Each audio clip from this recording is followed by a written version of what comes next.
NFL we go. And we're doing Hot Take Tuesday, where each one of the panelists is going to give us a hot take. Andrew Hawkins, the Hawk. What is your hot take this Tuesday?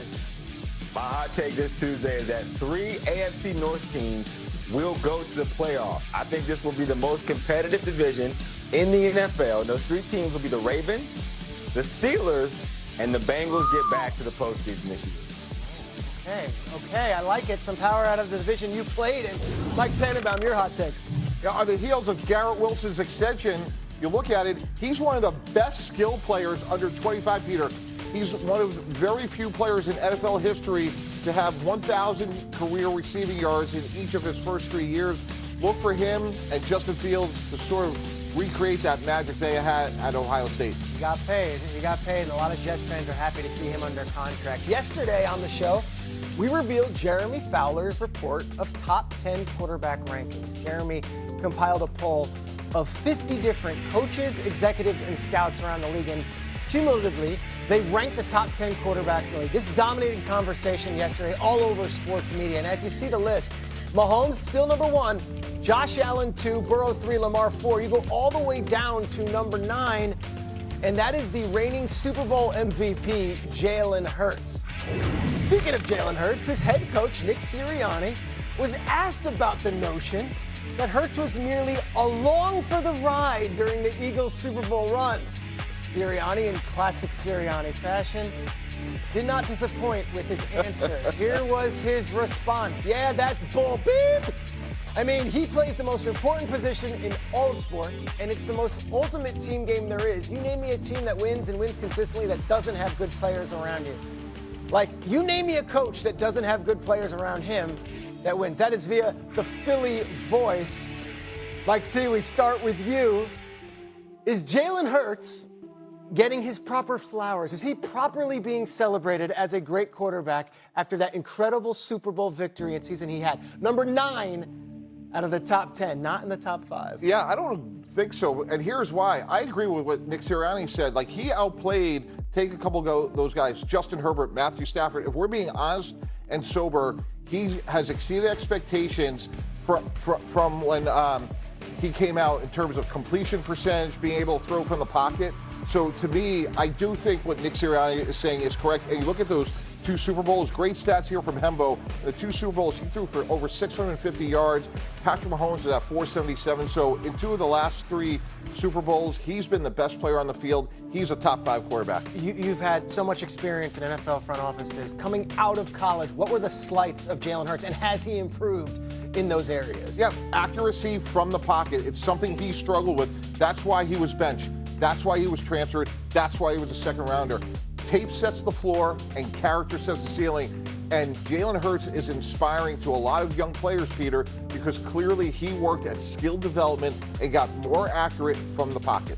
Dan Graziano, going to bring you in. Nick Sirianni had a ton of blister and fire in that response. What do you think of that response from the head coach of the Super Bowl winning Eagles?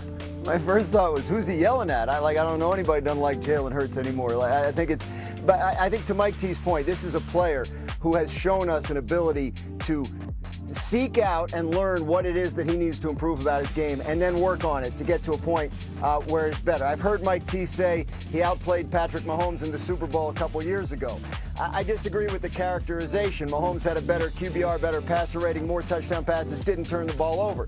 Fact of the matter is, 2 years later, when they get back to the same game, Jalen Hurts does outplay him, and I think a lot of it is because of the work he does on self-improvement, the work he does on his own game.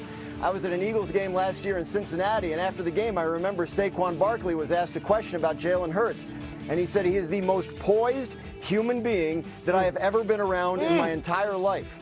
And that really stuck with me. He's well regarded in that building. He's the center of what they do. And I think if Nick Sirianni wants to yell all he wants, I'm sure he's fine with knowing who Jalen Hurts really is and listening to other people say otherwise. The term is straw man, right? Like, yes. who actually is knocking Hurts? And yet, he does come in at number 9. He's not at number 4. He's not at number 5. He's not at number 6. 9. Does that seem right? Is that too high, too low, or are we fine with that, Andrew Hawkins? Well, look, he's number 9 right after he wins the Super Bowl. And to you guys' point, this is what we love about sports. This is a guy that should be everybody's favorite quarterback from his story alone. This is a guy who got benched in the national championship, had to transfer, and now he's had 2 Super Bowl appearances in his young career. You can say what you want about a supporting cast. I agree with Sirianni there. And yes, I know Sirianni likes a chip on his shoulder, as does Jalen Hurts. But he has outplayed his critics. He has outplayed what we expected from Jalen Hurts early in his career. And not to draw comparisons, but this is the same narrative they had around Tom Brady in his early Super Bowl run, right? And so for Jalen Hurts, he comes in at number 9. I think he should be higher in the list. I would probably have him around 6 behind Jayden Daniels, who I also think is an incredible quarterback in the making.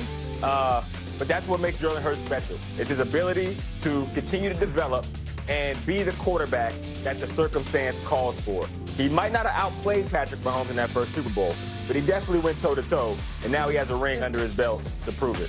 So I put this on social media yesterday, and social media is always just a pleasant place. If you want to go, just check your comments and mentions. It's just lovely. Everyone's kind. I said, Hurts or Herbert? And the overwhelming response is that Herbert hasn't done squat. Herbert is crowned by us in the media, and until Herbert actually wins something, I'm tired of seeing Herbert being ranked up there amongst the best. And yet, Mike Tannenbaum, an NFL evaluator, it's hard for you to say, oh, Herbert isn't great because he hasn't won a playoff game. Right, and nobody liked Justin Herbert more than I did coming out, but the truth of it is he's played well. Jalen Hurts has outplayed him, and another way to characterize it is look at Jalen Hurts' completion percentage. It went from 52% as a rookie to 68%. As it relates to Herbert, this is a year he has no excuses. Has the right head coach in Jim Harbaugh, right offensive coordinator Greg Roman. They have good skill players, and then they draft Omarion Hampton. What do they want to do? They want to run the ball and use play actions. So to me, Justin Herbert has a lot more to prove.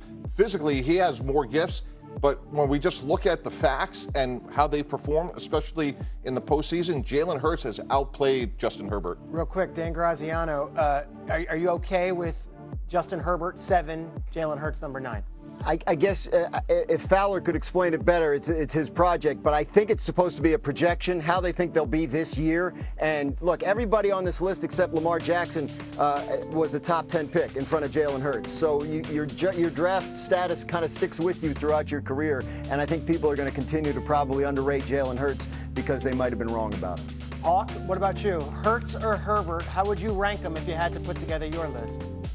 Justin Herbert is incredibly talented, and again, you're giving me a A or B question, but Jalen Hurts has also shown the leadership that it takes at the quarterback position.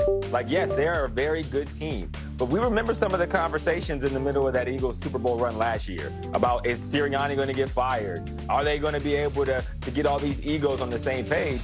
And Jalen Hurts has stayed poised in the noise on the field and off the field, and he led this team to a Super Bowl. That means something. That's why we judge the best quarterback by how many Super Bowl wins they have or what their success looks like in a postseason. And by that metric, it's clear. Jalen Hurts is above Justin Herbert where they are in their career right now. Okay, plenty more to come on this. Absolutely riveting conversation to start the show, and we're just getting started. Plenty more. And